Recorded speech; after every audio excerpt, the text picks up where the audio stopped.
Bonjour à tous dans le monde du test. À présent, on va passer au diagramme d'état. Alors, un diagramme d'état, c'est un diagramme qui décrit les états que peut avoir un composant ou un système, qui montre les événements aux circonstances qui causent ou résultent un changement d'un état à un autre. Tout simplement, donc là, on a un petit schéma des états. Donc, à l'arrêt et en fonctionnement. En fonction du bouton, ben, du coup, il y a des événements. Le bouton 0 ou 1. Là, ensuite, on a un diagramme de transition d'état. Ça montre quoi?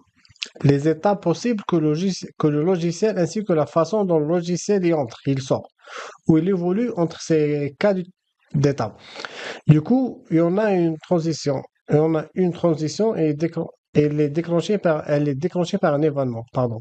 L'événement est aussi, déclenche aussi une transition. Et l'événement, il entraîne plus d'une transition, c'est une condition de garde.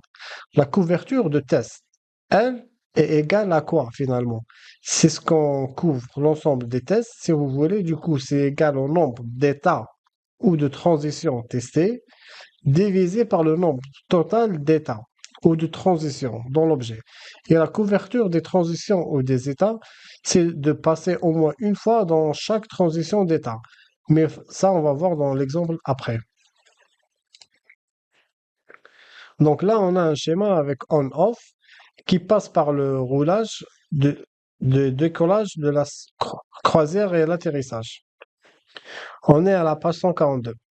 Et en fonction de ce schéma, on va remplir un tableau 143. Merci pour votre écoute.